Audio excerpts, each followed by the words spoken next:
en este momento como parte de un proyecto de UBANEX, programa de extensión del rectorado de la universidad.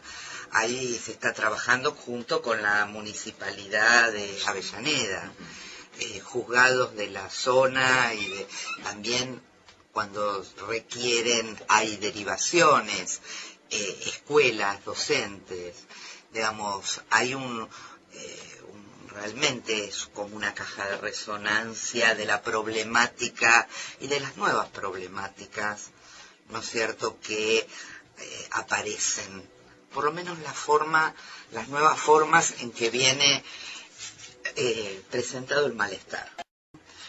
¿Cuáles serían esas maneras o esas formas? Bueno, uno de los modos de presentación más frecuentes que tenemos en el servicio, tiene que ver con la angustia. Uno de los motivos de consulta que esgrimen los pacientes es el surgimiento de angustia.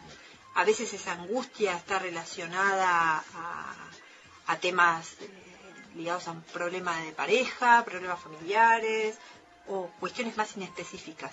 Pero no aparece el hombre de las ratas en general.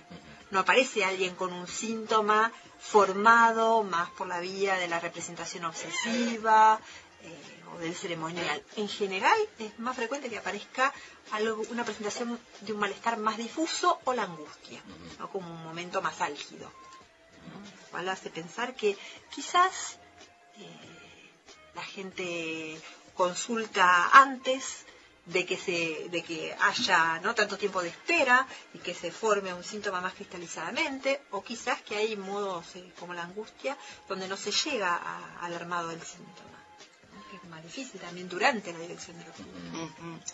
Pero me parece que tal vez justamente tenga que ver con esto de lo insoportable, ¿no?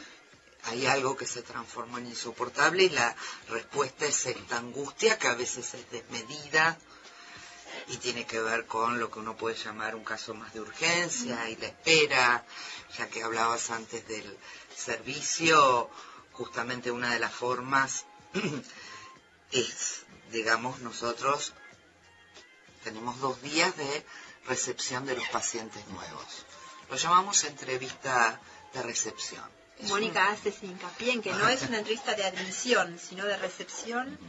No, tratando de justamente esto, recibimos a alguien en cuerpo presente y el paciente tiene que estar presente y decir de alguna forma por qué vengo, ¿no? Muchas veces, a veces a esta categoría del motivo de consulta, y tal vez esto fue lo que nos llevó también a tratar de escribir, ¿no? Se le decía, bueno, no, ese es el motivo manifiesto. Bueno, pero ¿qué lleva a alguien? Vengo y tengo que dar cuenta, tengo que dar mis razones de por qué estoy acá, por qué llegué acá. Obviamente que tiene que ver con poder pensar si es alguien que nosotros podemos atender en el servicio. Pensemos que nosotros podemos tener una estructura de consultorios externos. El paciente es atendido una vez por semana. Pero de cualquier forma podemos pensar, también tratamos de que no haya lista de espera, o que la espera sea lo menor posible. Claro, hablábamos de las vueltas que dan los pacientes Claro, para llegar a consulta. No queremos replicar ese esquema dando vueltas. Me quedé pensando en eso, ¿no? Porque es muy interesante lo que marcan. Pues, y acá nos podemos hablar acerca de las resistencias que un sujeto puede llegar a tener a consultar, porque esta dilatación del tiempo va en vías de cierta resistencia, sin ponernos a discutir las profundidades teóricas, ¿no? Porque la gente, quizá algunos y otros no se quedarán por afuera. Pero si encima uno se anima y llama y, bueno, pide el teléfono, lo pierde, lo vuelve a pedir, llama, y hay un mes y medio... Más tiempo hay en los hospitales. En los hospitales hay mucho tiempo. Esto iría quizá en contra, ¿no? Jugar en contra. Es decir, nosotros la forma que tuvimos no quiere decir que tengamos atención inmediata. Más o menos vamos tratando de ver cómo manejar estos casos. De cualquier forma, esto por un lado, lo que fuimos haciendo fue ir integrando cada vez más profesionales al equipo, como forma de ir contrarrestando esta cuestión de la lista de espera para no duplicar. Y quería aclararte, ya que vos preguntabas antes cómo estaba integrado, en este momento somos 20 profesionales que vamos sistemáticamente a cruzar el puente. Fue paradigmático el puente Avellaneda, el puente Pueyrredón. ¿Por qué fue paradigmático? Y porque, digamos, pensemos que nuestro servicio empezó en el año 2002, hagamos cuentas y fue justamente después del 2001.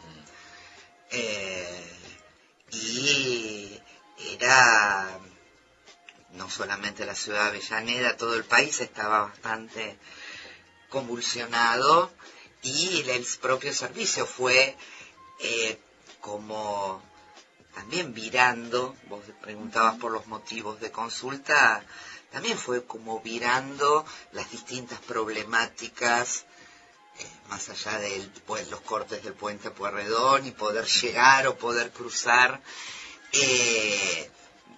Digo, es un poco el termómetro.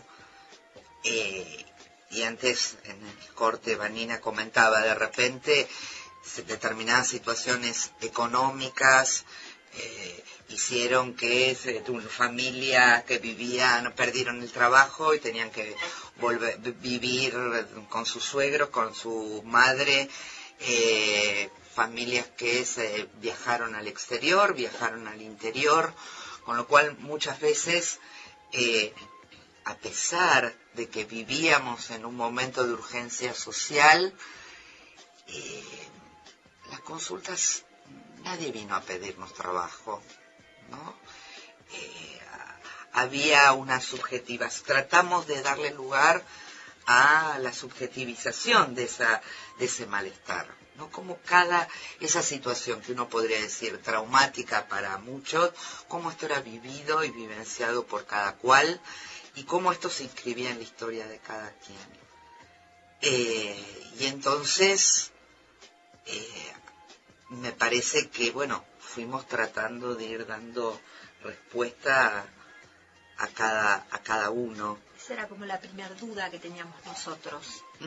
Nosotros como psicoanalistas, ¿qué le vamos a poder decir a gente que ha perdido el trabajo, que ha perdido por ahí la posibilidad de vivir con su familia, que ha retrocedido? ¿Qué vamos a poder ofertar? No queremos hacer asistencia porque no estamos en condiciones de hacer asistencialismo, ¿no? Algo que además no teníamos los medios. ¿Quién les va a interesar psicoanalizarse en ese momento?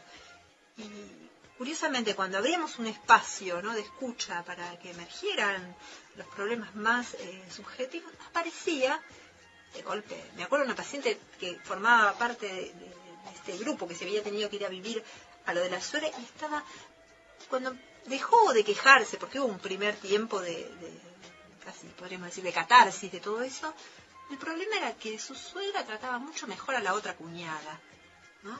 Y ahí aparecía la cuestión de la rivalidad, su historia infantil, su hermana, otras cosas que no tenían que ver específicamente con la crisis.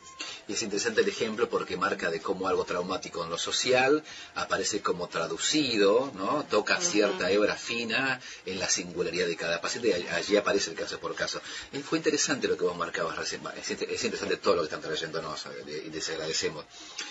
Cuando vos decías, te preguntabas en tu lugar de analista, ¿qué es lo que uno le puede ofrecer a alguien que viene quizás de perder casi todo? Pero es interesante porque esa persona que quizás ha perdido mucho sostiene que hay un lugar donde se le puede dar algo. Pero además donde... Y va y acude, y no es cualquier lugar, ¿no? Donde no arrebatarles la posibilidad de un espacio para ser escuchados, calificándolos de pobre gente que perdió todo, sino darles un lugar de emergencia, ¿no? De escucha de su emergencia social. Porque a veces eso tenemos para ofertar. Escuchar y dar un lugar también es algo que uno ofrece. Y aparte, Mónica, pavada de lugar que ha crecido tanto digamos, Ustedes fueron 4 personas cuando comenzaron, después de 10 años tuvieron que sumar un montón de gente porque la convocatoria es enorme, muchísima gente ya conoce ese lugar y sabe que allí puede acudir a pedir cierto lugar, ¿no? Esto de reclamar cierto lugar. Me gustaría preguntarles si ustedes pueden hacer cierto recorte de cuáles son las causas por las cuales alguien convoca este lugar o por qué consulta. La angustia es una de ellas, ¿no? De las maneras en las que se expresa el malestar, las nuevas maneras. Pero, ¿qué es lo que escuchan allí? ¿Hay alguna problemática particular de la zona? ¿Algo que hayan escuchado?